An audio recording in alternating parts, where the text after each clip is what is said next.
Hello, I'm back. For the choruses on this track, a lot of the times I experiment when I'm mixing with ripping out the most important thing to see if sort of like ripping out the foundation of a house to see if it like collapses or not. And this whole song is based on the piano. And I wasn't too happy with the piano. It was played great, but I just didn't like the sound and how it worked. And I experimented a lot with trying to get it to have some more edge and all that. But then we added like the cellos, and we've added the Chamberlain clarinets and stuff like that. But that gave the chords a kind of chunky, like block chord, ba ba ba ba, kind of a feel, which could be great. But in this song, it didn't really feel like it should be the feel that we were going for. So there's loads of ways of trying to counteract that by doing like subdivisions on drums and having like fast shakers and stuff like that. Or you could have a guitar picking and all of that. We could do that. Or, as I'm slightly in love, or I have a crush on my new little modular synth setup, I thought I could experiment with doing some sequencer stuff. And I'm not a big fan of them, because it feels like everyone who gets a modular system does the bleepy sequencer thing. And everyone seems to be head over heels in love with those Tangerine Dream boys, and it's not really my thing.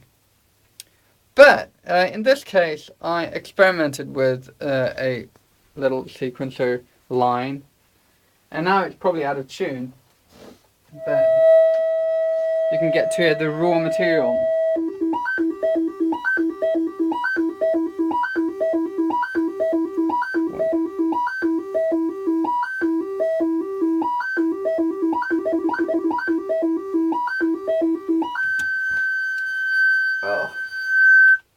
And I'm using the Moog Freak Box for this, which is probably not the best oscillator, but I'm still waiting for my oscillator from a company in America who I've been waiting for a year now.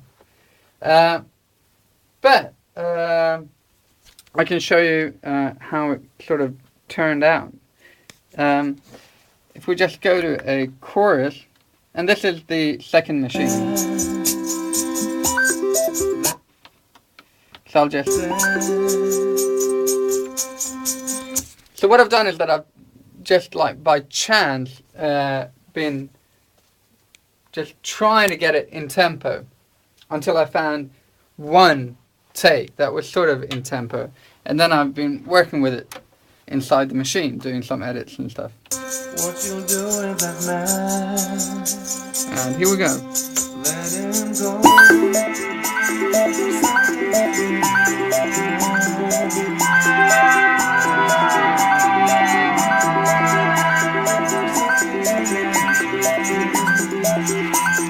And it's sort of all over the place, but what you can do is that you can add more confusion to it. Instead of trying to tidying stuff up, you can hide stuff in noise and more confusion, and then you just pull it back in the mix a bit.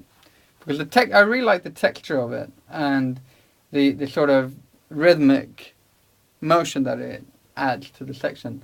But what I did was that I went in and looked on the CompuRhythm 78 file, the sound, the graphics of it, and then I just copied the sequencer line with like 3/8 notes or something, and this is what I got. Let him go, 'cause there's something that we don't know. And there's something meant to be. We do that, and do that. We can listen to it somewhat in context. What you do with that man? Let him go, 'Cause there's something that we both know. You and me getting close, and now some things are meant to be. Some things might be. So it's a pretty good. I don't know if you heard anything of the sequence line. We can do it. 'Cause there's something that we both know. You and me getting close, and now some things are meant to be.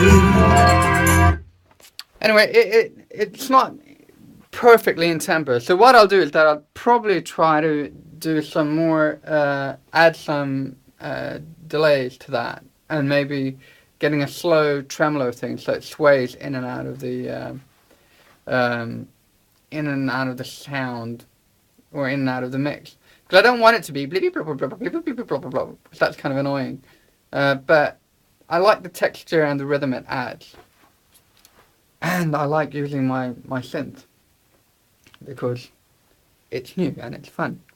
So I'll start experimenting, and I might make another one of these little snippets, maybe.